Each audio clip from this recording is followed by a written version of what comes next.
for the Como-O setup. But it's going to be slow going here. You have the opportunity to go for something like the Clanging Scales. Would be nice to be able to get that damage down into the Dragonite. But I think if you're Ashton, you're trying to figure out, do I target the Dragonite? Do I target the Golden Goat? Do I actually have time to get this set up with the Como-O? Oh, you can see the hover, Clanger Soul, and going for that Dire Claw to Dragonite. Dire Claw, of course, a move that can induce so much variance. If you get a sleeper or paralysis here, Como might really be able to get going in this game. So let's see. Well, the Terra Fire was very impactful in the sets we've seen from Ashton previously. It would be very nice to be able to give this Como-O a little bit more staying power, but you see a terrestrialization matched by Victor, and so it really could be either of these Pokemon, but it's going to be the Dragonite that gets that Fairy Terra. Yeah, slower than the Como here, crucially being able to pressure, of course, with that Scale Shot. We know that there's no Dragon-type damage going into that slot. Shadow Ball just comes out, but we saw the Dire Claw, and you know what deals super effective damage into Fairy? Is going to be that poison type damage. Shadow Ball does give a little bit of a special defense drop, but this Dragonite does have to take that. Is there a status condition? There is not. Como-O goes for the Clanger Soul, but could you imagine if the Sneasler did Sneasler things? Yeah, my question though is, do you survive this turn? You get the defense boost, of course, but you also lose a good bit of your HP. Shadow Ball already went into that slot as well, so the answer, I think, is going to be likely not. Yeah, I mean... But the Scale Shot go into that slot. Oh, it's going to be Tailwind instead. Okay. So Como-O does survive. The Tailwind, a little bit of a saving grace here for Ashton's Como-O. But now the Golden Goat really does have even more speed. If anything gets knocked out, then Victor gets a free switch to be able to utilize those Tailwind turns. I don't see how you deal with Golden Goat at this point, to be honest. It's just pressuring with Shadow Ball. Dragonite has the Scale Shot pressure as well. I think Ashton just started off the game a turn behind, and then this is one of my favorite texts about Dragonite. Coming into this tournament, I was saying, you know, Tailwind I think is a really, really good move on it, dropping extreme speed, but giving that speed control. Now you've got Scarf Golden Goat with Tailwind, pressuring with Shadow Ball. So Como just forced to protect, but you can just go for the Scale Shot now into the Sneasler. That will surely knock it out. It's got to be multiple hits, but you can even see from prior damage that we've seen on the stream, if 4 might be able to do the job. It actually looks like it might be a little bit close here. And okay. It is going to be enough with just 4. Sneasler getting knocked out, but it did look a little bit interesting after those first 2 hits. But now the thing is, okay, the last Pokemon is Rillaboom. Rillaboom can't fake on it a Golden Go. Like, Scarf Golden Go has been insane in this game. Shadow Ball, knock out Golden Go, Shadow Ball into Como, Shadow Ball, Shadow Ball, Shadow Ball. Like, I think the Dragonite Golden Go lead has been very, very effective from Victor. Sinistcha, a Pokemon that we were talking about, but doesn't really even end up needing to bring it. I think Ashton, I can't see him really winning this game with the Tailwind and the Choice Scarf pressure from the opposing side. Maybe you could go for the double protect exactly and try to get a critical hit or two, but I think at this point he's probably already thinking about his game plan going into game number 2. Yeah, Fake Out brings the Dragonite a little bit lower, and maybe you're able to crit with the Grassy Glide to be able to knock it out, but you still have to deal with these Tailwind turns. You're still dealing with this Choice Scarf Golden Go, which is going to be faster than the entirety of your team, and Como-O is going to fail that double protect, leaving it vulnerable. It looks like it's just going to be, wow, even critting the Fake Out, actually. We didn't think about that one as a good potential way to actually KO this Dragonite, but the Shadow Ball is going to be it for this Como-O, and Victor wins this game 1. I've never seen such a good argument for Choice Scarf Golden Go. It was incredible in this one, right? Being able to know that you outpace the opposing Golden Go. One of the best things about Golden Go is being immune to the attacks from Sneasler as well. Fake Out, Close Combat, Dire Claw. Like, good luck having fun with any of those against me, right? And so turn 1 already really set the pace of this battle, because Ashton, the first question is your Golden Go, are you expecting to survive that most of the time and you just got a really unfavorable roll? Because if so, maybe you can run it back and just not even bother terroring. This is Fairy Terra Golden Go though, so one thing you have to be careful about is if you go for that Fairy Terra and Victor predicts you and just goes for Make It Rain, for example, then it's really, really bad. But Golden Go terrored from Ashton's and it would have been able to survive the turn and then knock out the Golden Go in response with that Shadow Ball. But just a really positive trade on turn 1, and the Sneasler just not able to do very much, was fishing for that status condition. Como gets set up, but with Tailwind just unable to do anything. I wonder if you do get a status condition, if that gives Ashton at least a couple of extra turns to maybe get some setup with the Como-O, do a little bit more work with it. But it just felt like already so difficult to be behind the 8 ball. And then you see the Sinistcha come in. Yeah. So even if you were going to be able to deal some damage to the Golden Goat, you're going to heal that back up with Hospitality. And it's just so difficult. At least Victor gets a chance to reveal that Sinistcha was brought into this match. So the question is, how do you handle Dragonite Golden Gold lead? And Victor obviously could adjust as well. He doesn't need to go with the exact same lead, but it felt really dominant. So if Ashton wants to run it back with the same Pokemon, of course, he could go for Terra turn 1 with the Golden Go. Machagacha coming out, getting some estimates on the damage as well, but Rillaboom not going to be able to pull this one off. Ashton just taking the time to come up with this game plan. This is like what we saw in top 8, right? Against Alex Gomez, he really lost pretty quickly, I would say, in game 1, but found these really unique game plans in game 2, in game 3, switching up the Pokemon each time to pull out the victory. Grassy Guy doesn't knock out Golden Go either. And if there wasn't any grassy terrain recovery, though, that Golden Go would have actually been KO'd. So maybe... So there's no defensive Terra for it. You can keep going for the Electro Shot, but Victor says, you know what, my lead was so strong game 1, I'm just going to stick to it, but here's a huge adjustment from Ashton. It is going to be the Dondozo in the lead, and maybe Ashton even a bit more comfortable because Victor did reveal that Sinistcha was the third Pokemon. Would you actually bring our Chaladon into the game by itself without the Pelipper? It's a really good point, exactly, and I would say no, right? Because it just feels like it can't do enough. Like Ursaluna is the fourth, I think makes more sense here. So I like the Dondozo adjustment a lot. You are still vulnerable to Scale Shot. No fake out on the Dragonite. Dragonite doesn't protect either. The Shadow Ball into the Rillaboom. You can see that Asalpha is helping out a lot, but the Scale Shot is still free and clear to fire off into this Rillaboom. It looks like 5 would absolutely be able to do enough for the knockout. 4, does it get 5? It does! That Rillaboom is down for the count, and Victor is going to be up a Pokemon already in this game number 2. Huge call out there. Says the fake out on a Dragonite so obvious. You're not going to let me just break your multi-scale, but does not go for it. Gets the double up. It just eliminates Rillaboom immediately. So yes, Dondozo gets the yawn, but that is a huge piece out of the way immediately. And with Dondozo, you really don't want to fall behind in terms of Pokemon. Rillaboom now, not the most important Pokemon in terms of damage output. Dragonite probably feels pressure to switch out. And so once again, though, Victor just getting an immediate turn 1 lead, and great call out saying, I don't think you're going to click fake out onto me this time. The yawn onto the Dragonite at least puts Victor into a position where maybe you are going to force him to have to take this Dragonite out. Otherwise, it's going to fall asleep at the end of this turn, and maybe Dondozo gets the room to just hit a fissure, just simply hit the fissure into the Golden Go, remove it from the field completely. So you can yawn the Dragonite slot again, as Ashton is indicating he might do, to cover for a switch out. But now your Golden Go needs to deal the damage, right? It's the same decision. Do you go for the Terra with Golden Go once again? Because if not, yeah, Victor can just stay in and go for Shadow Ball until you might just faint again. And so, but if you bait out the Fairy Terra right now from Golden Go can switch out, come back in, and then go for Make It Rain. So let's see. Yeah, there's the Fairy Terra this time around. Does Victor switch out? He's not going to. He's going to stay in with both Pokemon here. So no switch. The Terra committed onto this Golden Go. Ashton needs to make sure that this Fairy Terra is going to pay off. And we don't even see the terrestrialization come out from Victor's Pokemon either. So let's see the Shadow Ball damage. This Golden Go should survive this hit. It's going to take that pretty comfortably as Dragonite sets up the Tailwind. This is one of the most interesting things in a position with Yawn, right? You know that the Dragonite just got hit by Yawn, so Golden Go does fade from the opposing side, but first of all, Shadow Ball doing a ton of damage to Golden Go. Like, I'm thinking, might not even be a roll, there just might be like no investment here on Golden Go. But another Yawn comes out, Dragonite now will fall asleep, but Tailwind has been set up. Victor gets a free switch in, and he knows that the Golden Go is locked into the Choice Spec Shadow Ball. So if Ursaluna is your fourth Pokemon, this could be the opportunity to bring it. And if it actually is our Chaladon, not a bad time for it either, but I would just be really shocked to see it in the back here. A knockout of the Golden Go is kind of like a double-edged sword here for Ashton, I feel like. You definitely wanted to remove it, but it is the Ursaluna that's going to be the next Pokemon revealed for Victor. There's still Terra available for Victor here for that Ursaluna. Yeah, it's a tough spot. Like, I think Ashton, you of course pressure with super effective damage with this Wave Crash. Dragonite is on a timer essentially right now because once it wakes up, this Scale Shot is really scary. Like, Scale Shot will just demolish the Sneasler that's waiting in the back, right?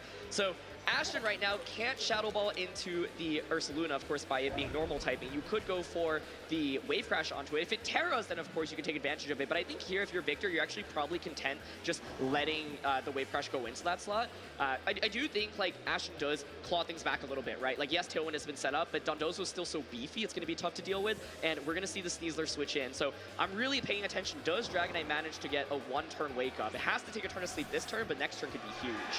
I also wonder if Victor is content with just attacking with this Ursaluna. Maybe you say the Terra would be enough for this Ursaluna to be able to survive something like the Wave Crash, and you're gonna switch out your Golden Go, so I'm not gonna worry about taking that super effective Shadow Ball damage. We do see the Terra committed, so this Ursaluna is now a Ghost type. This Dragonite does not get a chance to wake up, and we see the Headlong Rush go into the Sneasler. Focus Sash, the perfect item for the Sneasler to have in order to take that hit, but now it is on its last little bit of HP. This is where, once again, the Tailwind comes out huge, right? With that Tailwind, Victor probably confident on being able to outspeed that Golden Go, so now can go for that. Ooh, okay, I was Critical gonna say, hit. does take a lot of damage. You can go for that Terra, and of course, it prevents the Wave Crash from dealing super effective damage. The scary thing about Ghost Herring is obviously the Golden Go can hit you for super effective damage, but we're gonna get some recovery across the board, and Victor will have to handle the Dondozo, but he probably has that Sinistra in the back, right? So what he's thinking is, okay, let me just knock out the Sneasler right now. Flame Orb does activate. The Ursaluna is in a really good spot. You are immune to the Fake Out. You're immune to the close combat from the opposing side. So if you're Ashton, the question is, what do you do right now? It might be something like a Protect with the Sneasler and then try to Wave Crash into the Ursaluna. But oh, he's actually contemplating Protect on Dozo. Okay, just a double Protect here to try to stall out Tailwind. The Tailwind turns have been really critical here for Victor. Already the Ursaluna being able to take full advantage of that. But you still have to figure out how to deal with that. You want to get your Golden Go in pretty scot-free. You've dealt with the Choice Scarf, but you still have the speed control for Victor right now. Keep in mind, like, if Sinistra is the final Pokemon, it's going to be really difficult to deal with the Golden Go. But here's the switch, and we saw the double Protect, and so Sinistra comes in and is going to be able to get some recovery, and that's absolutely huge. I was going to say, if Ursaluna goes down, Golden Go probably just wins this game. And so Victor recognizes that, says, you know what, I'm just going to heal it up right now. This healing is really valuable because it means that you probably don't even KO me with the double up, and the double Protect is, okay, it's going to be a Protect all around just to guarantee that recovery. That makes sense. Yeah, I mean, you still have the opportunity to cycle the hospitalities as well. Yes, that Dragonite is asleep, but it's still a Pokemon. So you could get that Dragonite back in, make sure that that Sinistra has an opportunity to reactivate that hospitality, and this Ursaluna is looking in an even better spot. You still have a turn of Tailwinds to take advantage of, and so Ashton has to play around that. Yeah, Sneasler, of course, right now is very speedy, and so, oh, we see, okay, we're going for it. The hope is to just get the Dire Claw off and prevent Sinistra from attacking. Right now, we can see Matcha Gotcha Facade. That might just be able to get a double knockout, so does the Dire Claw get a status condition right now onto Sinistra? The Sinistra is going to take the attack. It goes to sleep, so it is not going to be able to move on this next turn.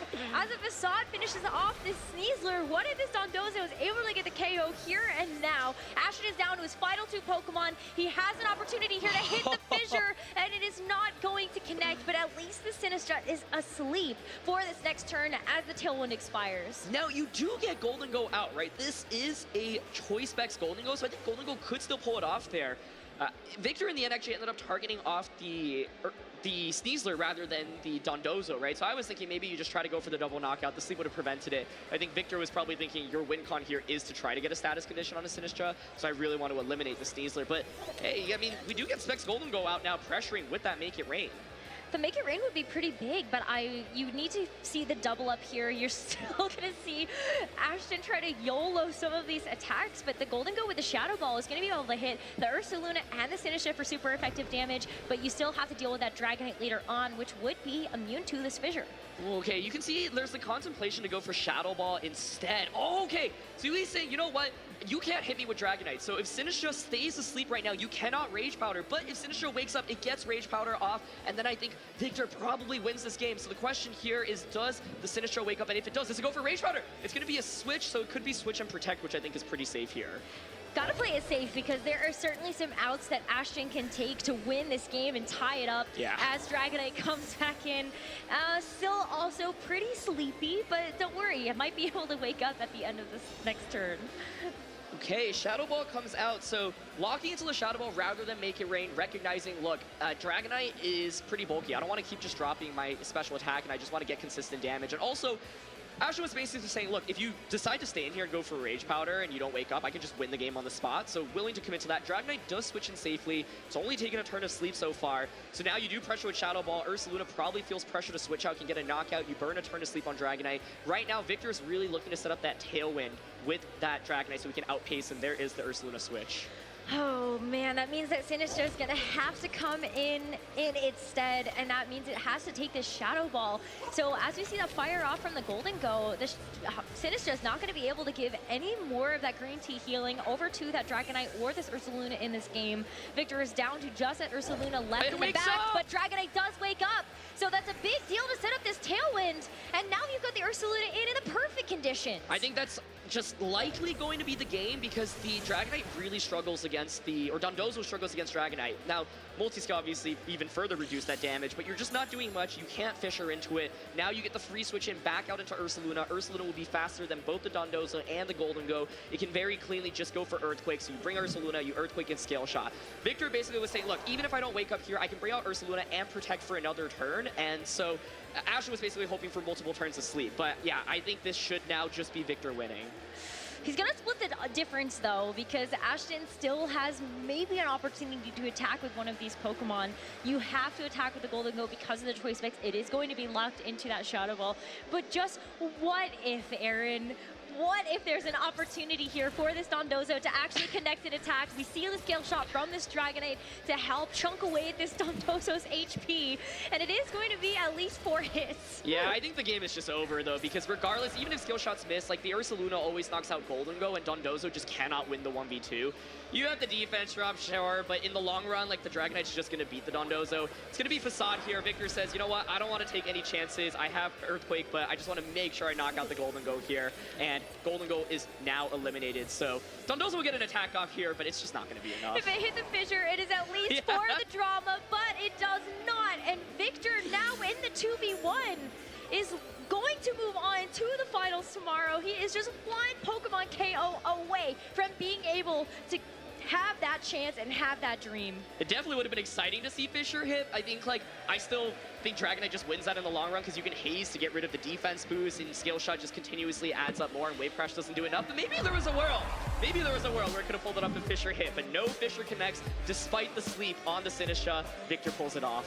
Victor is now going to get the opportunity to face down Marco Silva in the finals of the 2025 Latin America International Championships. He has been in so many top cuts. Victor just needs that big international victory, and here is his chance. And what an exciting opportunity. What better chance to go for it than against Marco, the defending champion, right? There's nothing that feels better than winning a tournament and beating the world's best players along the way.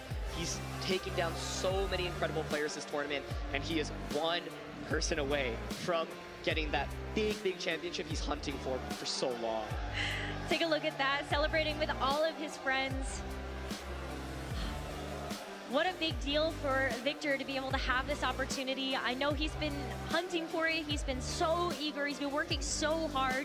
And it is that level of hard work that gets you that consistency to keep seeing yourself in day 2 top cuts of these tournaments. And LAIC has already been such an incredible event. Take a look at how stacked this top cut is. Take a look at how far both Marco Silva and Victor Medina had to go in order to get here. And what a sick turn 1. Hard call out saying, I don't think you're going to click Fake Out. Just gets the Rillaboom out of the way immediately. Does get the 5 hits as well. If you get the 4 hits there, Rillaboom at least survives the turn, and it could be a different swing here. Shadow Ball, this was a really interesting turn. I think the Tailwind on Dragonite was so crucial. Without Tailwind, this looks like a very different set, and you can see the techs on Victor's team coming into play. He's got Tailwind on Dragonite, so helpful in setting up Ursaluna. He's got the Choice Scarf on Golden Go to allow him to just outpace the opposing Golden Go, putting on so much offensive pressure. Ashton found the win condition, which was trying to go for the sleep, trying to go